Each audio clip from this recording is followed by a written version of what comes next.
Terus di sini ada program. Di program ini ada 4 macam. Yang pertama itu menjaga stabilitas harga bahan kebutuhan pokok. Program ini bertujuan menjamin daya beli masyarakat miskin atau keluarga miskin untuk memenuhi kebutuhan pokok, terutama beras dan kebutuhan pokok utama selain beras.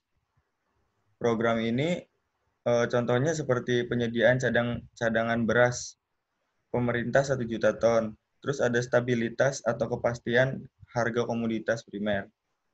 Yang kedua itu mendorong pertumbuhan yang berpihak pada masyarakat miskin. Program ini bertujuan mendorong terciptanya dan terfasilitasnya kesempatan berusaha yang lebih luas dan berkualitas bagi masyarakat atau keluarga miskin. Beberapa program yang berkenan dengan fokus ini antara lain itu penyediaan dana bergulir untuk kegiatan produktif skala usaha mikro dengan pola bagi hasil atau syariah dan konvensional. Next. Yang ketiga, membangun dan menyempurnakan sistem perlindungan sosial bagi masyarakat miskin. Fokus ini bertujuan melindungi penduduk miskin dari kemungkinan ketidakmampuan menghadapi guncangan sosial dan ekonomi. Program teknis yang dibuat oleh pemerintah itu seperti pemberdayaan sosial keluarga, fakir miskin, komunitas adat terpencil, dan penyandang masalah kesejahteraan sosial lainnya.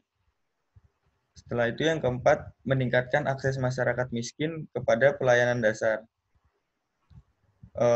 Fokus ini bertujuan untuk meningkatkan akses produk miskin, memenuhi kebutuhan pendidikan, terus kesehatan, dan prasarana dasar.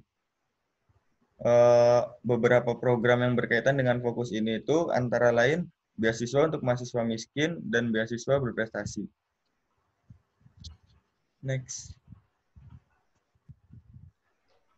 Nah, terus setelah itu ada kelemahan.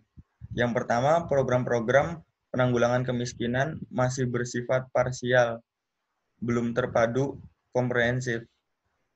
Yang dimaksud di sini itu analisis sosial sebagai upaya mengenali karakter, dinamika sosial, dan denyut jantung kehidupan.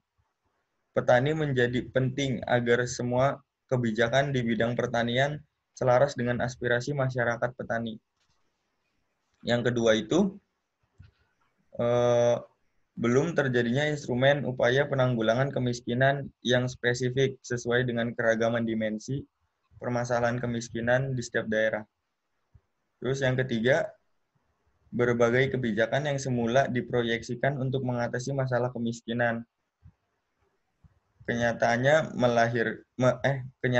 melahirkan masalah baru yang menyebabkan kekurangan kepercayaan publik terhadap pemerintah dan menangani masalah kemiskinan.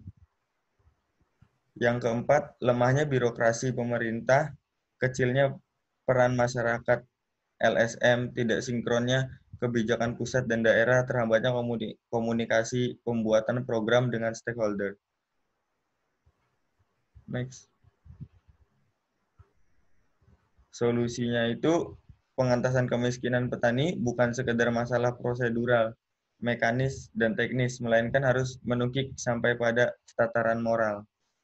Terus yang kedua, mengembangkan model kerjasama antara berbagai pihak yang terdiri dari pemerintah, masyarakat, LSM, dan perguruan tinggi dalam menangani masalah lingkungan dan mengentaskan kemiskinan. Terus yang ketiga, itu meningkatkan dan melibatkan peran masyarakat dalam perencanaan pembangunan, seperti memanfaatkan website. Terus yang keempat itu meningkatkan pembangunan yang bertumpu pada kemampuan manusia yang tumbuh kembangkan oleh masyarakat melalui strategi pemberdayaan. Terus yang kelima itu memperkuat potensi atau daya yang dimiliki masyarakat. Dengan kata kuncinya adalah penyiapan. Diperlukan untuk menciptakan iklim dan suasana yang kondusif, meliputi langkah-langkah nyata yang menyangkut penyediaan berbagai masukan, serta pembukaan akses ke dalam berbagai peluang yang akan membantu masyarakat lebih berdaya guna.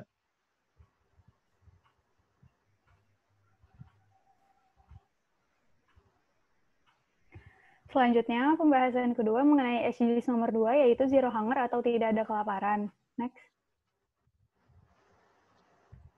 Tujuan dari SDGs ini adalah yang pertama untuk menghilangkan kelaparan, yang kedua untuk mencapai ketahanan pangan gizi yang baik, yang ketiga untuk meningkatkan pertanian berkelanjutan. Upaya-upaya yang dilakukan dalam pencapaian target ini dijabarkan pada kebijakan, kemudian program dan kegiatan yang akan dilakukan itu oleh pemerintah dan dari organisasi non-pemerintah. Next. Upaya yang pernah dilakukan pemerintah dalam mengatasi masalah kelaparan ini adalah yang pertama program Raskin. Pada awalnya program ini terjadi akibat krisis moneter pada tahun 1998. Raskin ini bertujuan untuk memperkuat ketahanan pangan rumah tangga, terutama rumah tangga miskin. Pada awalnya, nama Raskin ini adalah OPK atau Operasi Pasar Khusus. Kemudian, kendala selanjutnya adalah terkait dengan ketersediaan anggaran, karena jumlah beras yang akan disalurkan itu baru dapat ditetapkan setelah anggarannya tersedia. Dan juga, ketersediaan beras ini tidak selalu dilakukan pada awal tahun dan juga sering terdapat perubahan pada pertengahan tahun sehingga sulit untuk perencanaan stoknya dan pendataan hitungan biaya-biayanya. Selanjutnya, upaya yang kedua adalah mengadakan Forum Tinjauan Ketahanan Pangan dan Gizi Indonesia. Forum ini dilakukan pada 2 April 2019. Dalam forum ini, pemerintah Indonesia bersama lembaga PBB di Indonesia menegaskan kembali komitmen untuk mencapai target SDG 2 ini. Pada forum ini, Deputi Bidang Kemaritiman dan Sumber Daya Alam menyampaikan bahwa sistem pangan berkelanjutan menjadi salah satu upaya yang dapat mencapai zero hunger atau nol kelaparan. Dalam konteks Indonesia, sistem produksi pangan sebagian besar dapat mengandalkan petani kecil. Oleh karena itu, upaya kebijakan meningkatkan produktivitas petani menjadi salah satu kebijakan yang dapat diterapkan. Pada forum ini juga membahas mengenai membaiknya situasi gizi di Indonesia di tengah memburuknya perkembangan pangan dan gizi. Hal ini menunjukkan adanya kemajuan Indonesia dalam mengatasi masalah kelaparan. Next. Selanjutnya, selain upaya dari pemerintah, ada juga upaya dari LSM atau Lembaga Swadaya Masyarakat, yaitu Food Bank of Indonesia, di mana LSM ini bertujuan untuk mengatasi kesenjangan pangan pada masyarakat Indonesia. Dalam pelaksanaannya, FOI ini sudah sangat berperan dalam mengatasi kesenjangan tersebut, dilihat dari program-program yang telah dilakukan. Kemudian, FOI ini juga sudah memanfaatkan perkembangan teknologi komunikasi, yaitu FOI memiliki website tersendiri yang dapat dilihat pada foodbankindonesia.org. Dan di website ini juga sudah lengkap fiturnya seperti terdapat profil, berita publikasi, dan kontak jika kita ingin menghubungi, serta juga terdapat media komunikasi lainnya yang dicantumkan di website, contohnya YouTube, Twitter, Instagram, dan Facebook. Sehingga jika kita ingin mengetahui lebih lanjut, kita bisa dapat mencari tahu di website ini. Kemudian, hal ini juga merupakan integrasi dari pemaksimalan penggunaan website atau perkembangan teknologi. Next. Untuk program yang sudah FOI jalankan antara lain Mentari Bangsaku. Mentari Bangsaku ini merupakan program holistik yang berupa intervensi gizi kepada siswa PAUD dan SD. Program ini tujuannya sudah bagus, namun akan lebih baik jika intervensi ini diberikan kepada siswa dan orang tuanya, karena orang tuanya merupakan pemberi gizi kepada siswa-siswa tersebut. Dan juga upaya ini akan lebih maksimal jika dilangsungkan tidak hanya sekali, melainkan beberapa kali, karena jika hanya sekali belum cukup untuk meningkatkan tingkat kesadaran masyarakat terkait gizi yang baik. Selanjutnya ada program pos pangan. Program ini merupakan pemberian makanan untuk lansia, orang yang sakit, dan kaum duafa di daerah miskin di perkotaan. Program ini sudah cukup baik karena dilakukan setiap hari Selasa dan Kamis, dan juga di tempat yang berbeda pada setiap minggunya. Program selanjutnya ada Sadari atau Sayap dari Ibu. Program ini merupakan program holistik berupa intervensi juga mengenai asupan gizi atau pangan pada balita yang berusia sekitar 2-5 tahun. Program ini telah berjalan di Mungkit Magelang dan telah dilaksanakan selama 6 bulan, yang kemudian membuahkan hasil keberhasilan mencapai 70% karena anak mengalami kenaikan berat badan serta peningkatan status gizi. Kemudian selanjutnya adalah program Indonesia Ceria. Indonesia Ceria merupakan program kerjasama dengan berbagai pihak seperti pemerintah, dunia usaha, dan lembaga masyarakat serta media lainnya. Pemerintah yang pernah bekerja sama dengan FOI adalah Kementerian Pemberdayaan Perempuan dan Perlindungan Anak Republik Indonesia. Kemudian dalam bidang usahanya ada JNE dan Superindo. Program ini sudah cukup baik karena telah mengajak kerjasama dan dapat meringankan beban masyarakat yang kurang mampu. Next. Kemudian, seperti yang sudah dijelaskan sebelumnya, beberapa program yang telah dilakukan itu memiliki keunggulan dan kelemahannya sendiri. Seperti keunggulan dari program Raskin adalah dapat memperkuat ketahanan pangan rumah tangga, terutama bagi rumah tangga yang kurang mampu. Namun juga memiliki kelemahan, yaitu pendataan dan distribusinya masih belum terstruktur dan masih berantakan. Kalau dari FOI itu, keunggulannya dapat membantu mengurangi kesenjangan pangan masyarakat Indonesia, namun memiliki kelemahan yaitu kurangnya relawan dan masih banyak masyarakat yang belum tahu mengenai LSM ini. Kemudian, solusi yang dapat dilakukan untuk menangani masalah kelaparan atau untuk mencapai target SDGs nomor 2 ini adalah dapat dilakukan dengan pemaksimalan pengelolaan akun resmi pemerintah. Pemerintah dapat membuat akun resmi atau official akun, dan official akun ini dapat dimaksimalkan penggunaannya seperti yang telah FOI lakukan, di mana di dalam website-nya itu kita dapat mencari tahu di web tersebut. Kemudian di dalam akun resmi ini bisa dimasukkan kejelasan aturan dan kebijakan pemerintah sehingga masyarakat tahu bagaimana aturan yang berlaku, dan juga transparansi kegiatan yang telah dilakukan oleh pemerintah sehingga masyarakat dapat mengetahui apa saja program atau kegiatan yang telah dilakukan oleh pemerintah. Selanjutnya itu ada SDG 3, kehidupan sehat dan sejahtera. Tujuannya menjamin kehidupan yang sehat dan mendorong kesejahteraan bagi semua orang di segala usia. Fokus SDG 3 di Indonesia yaitu gizi masyarakat, sistem kesehatan nasional, akses kesehatan dan reproduksi, KB, serta sanitasi dan air bersih. Untuk itu diperlukan peran dari masyarakat serta pemangku kepentingan seperti pemerintah pusat atau daerah, mitra pembangunan, dan parlemen dalam melaksanakannya. Selanjutnya, implementasi SDG 3 di Indonesia. Program Indonesia Sehat, yaitu BPJS Kesehatan atau Badan Penyelenggara Jaminan Sosial. Jadi, BPJS ini adalah badan hukum publik yang bertanggung jawab langsung terhadap Presiden dan yang memiliki tugas menjamin kesehatan nasional seluruh masyarakat Indonesia. BPJS ini telah dioperasionalkan sejak Januari 2014. Pencapaian yang sudah dicapai BPJS Kesehatan, jadi BPJS Kesehatan ini memiliki program yaitu Jaminan Kesehatan Nasional atau JKN, yang merupakan jaminan sosial dari pemerintah untuk masyarakat Indonesia yang menggunakan sistem asuransi.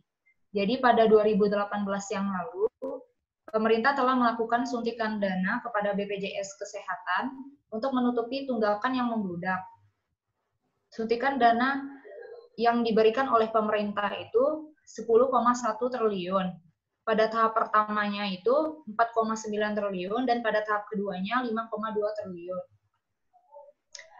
Pada 2019, 27.211 fasilitas kesehatan telah tergabung dalam program JKN. Kemudian, penerima bantuan iuran atau PBI telah bertambah dari 92,4 juta jiwa menjadi 96,8 juta jiwa. Selanjutnya, UHC atau Jaminan Kesehatan Semesta itu telah diimplementasikan di Indonesia bersamaan dengan dioperasionalkannya JKN pada 2014. Pada 2019, UHC telah menghasilkan output sebesar 269 triliun dan berkontribusi terhadap penciptaan lapangan kerja sebanyak 2,3 juta lapangan kerja. Selanjutnya, keunggulan dan kekurangan BPJS Kesehatan. Jadi bisa dilihat di sini ada manfaat jaminan kesehatan. Untuk keunggulannya, Perubahan data bisa dilakukan secara online, karena sebelumnya BPJS Kesehatan ini jika ingin melakukan perubahan data harus datang dulu ke kantor cabang atau pusat.